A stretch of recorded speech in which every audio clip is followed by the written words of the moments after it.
بسم اللہ الرحمن الرحیم۔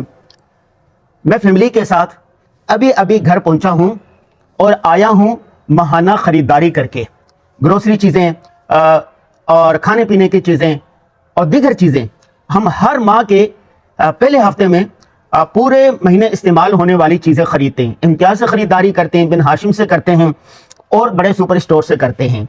ہر ماہ ہمارا خرچہ 70 سے 80 ہزار ہوتا تھا۔ اس مرتبہ چونکہ کل پیٹرول کی قیمتیں بڑھ گئی ہیں اور بہت زیادہ بڑھی ہے، 140 روپے۔ آپ یقین کریں، پہلے جب پیٹرول کی قیمتیں بڑھتی تھی نا، 1 روپیہ 2 روپے 3 روپے، زیادہ 5 روپے بڑھتے تھے، اور پچھلے مہینے 60 روپے اور اب 140 روپے۔ تو کہتے ہیں نا کہ پیٹرول کی قیمتیں آسمانوں پر پہنچ گئی ہے، تو آسمانوں سے بھی آگے کہیں نکل گئی ہیں، اور مہنگائی کا ایک موز اور طوفان آ رہا نہیں، آ چکا ہے۔ ساری چیزیں مہنگی ہو چکی ہیں۔ تو میں نے فیملی کو بٹھایا اور میں نے کہا کہ مفتی شفیع رحمہ اللہ فرمایا کرتے تھے کہ آمدن بڑھانا انسان کے اپنے اختیار میں نہیں، لیکن اخراجات کو کنٹرول کرنا انسان کے اپنے بس میں ہے۔ تو ہمارے بس میں ہے اخراجات کو کنٹرول کرنا۔ چنانچہ بیٹھ کر ہم نے ایک فہرست تیار کی۔ دودھ اگر 1.5 کلو آتا تھا تو ہم نے 1 کلو کر دیا۔ سبزیاں اگر 2 کلو آتی تھی تو ہم نے 1.5 کلو کر دی۔ چینی 10 کلو آتی تھی، ہم نے 7 کلو کر دی۔ مجموعی طور پر جو 70 سے 80 ہزار کا ماہانہ راشن آتا تھا، چیزیں آتی تھی، وہ ہم لے کر آئے ہیں 50-48 ہزار میں۔ تو 30 ہزار روپے کی ہم نے بچت کر لی۔ اسی طرح میں نے بیٹھ کر صبح اپنی فیملی کو سمجھایا، اپنے گھر والوں کو سمجھایا کہ مہنگائی کا طوفان آ چکا ہے، آپ نے کفایت شعاری سے کام لینا ہے۔ اور آپ کے کرنے کا کام کیا ہے؟ آپ کے یعنی بورچی خانے میں کفایت شعاری کیسے ہوگی؟ میں نے بتا دیا، اگر شربت بنانا ہے تو چینی کم ڈالیں، چائے بنانی ہے اس میں دودھ کم ڈالیں، گوشت بنانا ہے اس میں شوربہ تھوڑا سا بنا دیں، سبزی بنانی ہے تو اس کو سبزی کی مقدار کم کر دیں، چائے بنانی ہے اس میں پانی تھوڑا سا زیادہ ڈال دیں۔ مہمان آ رہے ہیں، جہاں 3 ڈشیں بنتی تھی وہاں 2 ڈشیں بنے گی، جب 4 ڈشیں بنتی تھی 2 بنے گی، جب 2 بنتی تھی تو 1 بنے گی۔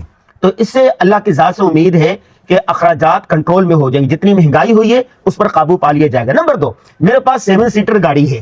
پہلے جب میں اور میرے گھر والے ہوتے تھے ہم گاڑی پہ چلے جاتے تھے، یا 3 افراد بھی ہوتے تھے ہم گاڑی پہ چلے جاتے تھے۔ ہم نے فیصلہ کیا ہے جب پوری فیملی کہیں جائیں گے تو گاڑی پر جائیں گے، جب 1 فرد جائے گا تو بائک پر جائے گا، جب 2 جائیں گے تو بھی بائک پر جائیں گے، اگر 3 یا 4 جائیں گے تو رکشہ کروائیں گے اس پر جائیں گے۔ 1 فرد ہوگا وہ پبلک ٹرانسپورٹ پر سفر کرے گا، اور بائک نہیں چلا سکتا تو بس میں سفر کرے گا۔ اب مثال کے طور پر یہاں سے لے کے صدر کسی نے جانا ہے، قائد اعظم کے مزار جانا ہے، یہ گاڑی لے کے جائیں گے تو اس پر 2000 خرچہ آئے گا۔ پبلک ٹرانسپورٹ میں جائیں گے تو آپ کے 100 روپے خرچہ آئے گا، رکشے میں جائیں گے تو 300-400 روپے خرچہ آ جائے گا۔ تو میں نے اپنے اوپر یہ لازم کر لیا ہے کہ گاڑی اس وقت ہم نکالیں گے جب فیملی کے ساتھ جائیں گے، گاڑی بھری ہوئی ہوگی، ادروائز ہم کیا کریں گے؟ پبلک ٹرانسپورٹ میں سفر کریں گے۔ نمبر 3 جو کرنے کی ہے، میں نے فیملی کو بتا دیا اور خود بھی اس کا اہتمام کر رہا ہوں آج سے، کہ اپنی آمدن بڑھانے کا اہتمام کریں۔ کس طرح؟ اگر ایک جگہ پر آپ دیکھیں، یہ جو مہنگائی ہوتی ہے نا، ان پر سب سے زیادہ جس پر زد پڑتی ہے، جو مشکل میں ہوتا ہے، وہ تنخواہ دار طبقہ ہوتا ہے۔ تنخواہ تو ایک لمٹ ہوتی ہے نا، کسی کے 40 ہزار ہے، کسی کے 50 ہے، کسی کے 1.5 لاکھ ہے، کسی کے 2 لاکھ ہے۔ کاروباری لوگوں کو کوئی فرق نہیں پڑتا، کمپنی والوں کو، فیکٹری والوں کو کوئی فرق نہیں پڑتا، ٹرانسپورٹ والوں کو کوئی فرق نہیں پڑتا، وہ کرائے بڑھا دیں گے، اشیاء خرد و نشر کی قیمت بڑھا دیں گے، سبزی والے سبزی کی قیمت بڑھا دیں گے، ماچس والے ماچس کی قیمت بڑھا دیں گے، پرفیوم والے پرفیوم کی قیمت بڑھا دیں گے۔ سب سے زیادہ جس کا نقصان ہوتا ہے نا، وہ ہے تنخواہ دار طبقہ، وہ سرکاری ہو یا پرائیویٹ ہو یا نجی ہو، کوئی بھی ہو۔ اس کے لیے ضروری ہے کہ جیسے ابھی ناروے سے ہمارے ایک دوست کا فون آیا کہ اس جنگ کی وجہ سے، یوکرین جنگ کی وجہ سے ناروے میں قیمتیں 3 گنا بڑھ گئی ہیں۔ اگر ایک چیز 1 کروڑ کی آ رہی تھی، 1 یورو کی آ رہی تھی، تو وہ 4 یورو کی مل رہی ہیں، اتنی قیمتیں بڑھی۔ لیکن ان ممالک نے، ترقی یافتہ ممالک نے کام یہ کیا ہے کہ تنخواہوں میں دگنا اضافہ کر دیا ہے، تو یوں وہاں پر عوام پر کوئی اثر نہیں پڑے گا۔ پاکستان میں چونکہ تنخواہیں نہیں بڑھ رہی اور سالانہ تنخواہ بڑی فیصد، اگر مہنگائی 200% بڑھتی ہے تو تنخواہ 10%، 15%، 20% بڑھتی ہے۔ لہذا کرنے کا کام یہ ہے، نمبر 1 اخراجات کم کریں، چیزیں کم کر دیں۔ نمبر 2 فضول اخراجات پر بالکل پابندی لگا دیں۔ 3 پبلک ٹرانسپورٹ استعمال کریں۔ اور آخری بات جو ہے، اپنی آمدن بڑھانے کے اقدامات کریں۔ کوئی بھی کام کرنے سے نا آپ جھجکے نہیں، خوف مت کریں، یہ نہ کہیں کہ اگر میں نے یہ کام کر لیا لوگ کیا کہیں گے، لوگ کیا کہیں گے۔ میرا ایک دوست آیا، میں نے اس کو کہا کہ یہ کام کر لیں، اس نے کہا لوگ کیا کہیں گے۔ میں نے کہا جب آپ بھیک مانگیں گے، مشکل میں ہوں گے، تو جب لوگ نہیں کہیں گے تو آپ کیا کر رہے ہیں؟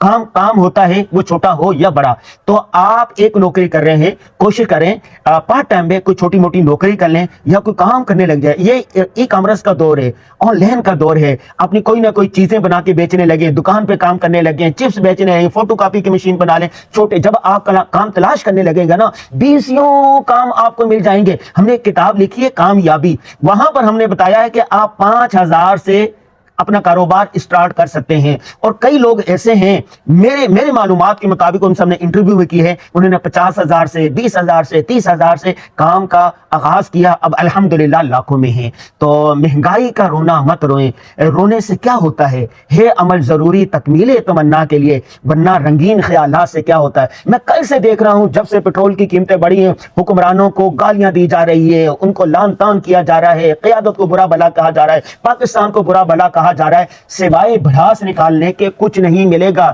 جب آپ روئیں گے تو روئیں گے تنہا۔